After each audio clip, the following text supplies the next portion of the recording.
I never imagined betrayal could feel this sharp. It wasn't just the cheating. It was the way she looked at me afterward. The way she smiled like it was nothing, like I was nothing. That was what hurt the most. I came home early that day, excited. Work had been slow, and I decided to surprise Emma with dinner from her favorite place. I even picked up the red wine she loved, the one she always said made her feel fancy. I had no idea I was about to walk into the moment that would shatter everything I thought I knew. The apartment was too quiet. Usually, Emma had music playing or the TV on, but today, nothing. At first, I thought she might be asleep. I stepped inside, setting the food down on the counter, and that's when I heard it. The unmistakable sound of hushed voices coming from our bedroom. My stomach tightened, my mind racing through possibilities I didn't want to consider. I moved toward the door, each step heavy, my heart pounding so hard it drowned out my thoughts. I reached for the handle, hesitated for a brief second, and pushed it open. Emma was there, sitting on the edge of the bed, her skin flushed, her hair a mess. And next to her, pulling on his jeans, was a man I had never seen before. For a moment, none of us spoke. The world seemed to slow down, stretching the silence into something unbearable. The stranger barely looked at me, just grabbed his shirt and walked past like I wasn't even there. But Emma just smiled.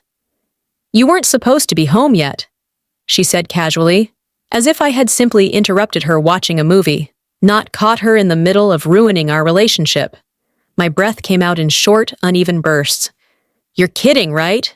My voice didn't even sound like mine. "This is a joke?"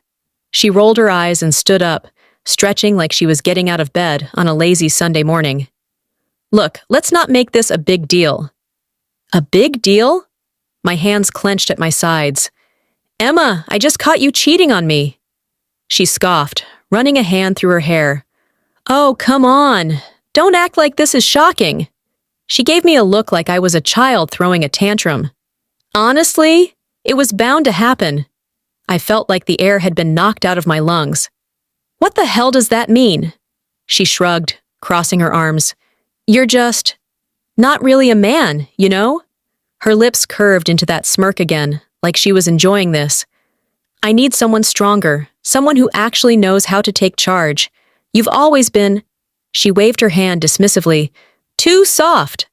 My body felt cold, like all the warmth had drained out of me at once. It was one thing to cheat. It was another to look me in the eye and tear me down, to make it seem like this was my fault. I wanted to scream, to break something, to make her see how much she had just destroyed. But all I could do was stare at the person I thought I loved and realize I had never really known her at all. I left. I couldn't stand to be in that apartment for another second. I didn't even take the food I had bought for her.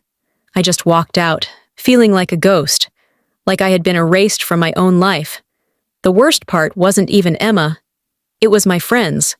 When I told them what happened, I expected support, maybe even outrage on my behalf. Instead, I got excuses. "Maybe she had a point," Jake said, barely looking up from his drink. "You've always been kinda passive." "She was wrong, obviously," Sarah added. "But, I mean, you never really stood up to her. You just let things happen." I stared at them, waiting for someone to tell me this wasn't real, that they were just messing with me. But no one did. They weren't on my side. Maybe they never had been. That night, I sat alone in my car, gripping the steering wheel so hard my knuckles turned white. I felt like my whole life had been a joke, like I had spent years building something that had never really been mine. Then something in me shifted. I wasn't going to be that guy anymore. The one people dismissed, the one who got walked all over and left behind.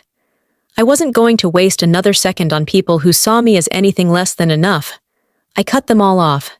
Emma, Jake, Sarah, every single person who made excuses for betrayal. I didn't explain myself, didn't give them a chance to argue.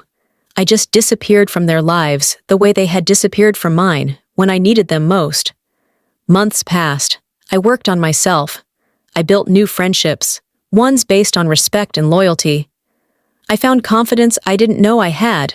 Not because I wanted to prove anything to Emma or my so-called friends, but because I owed it to myself.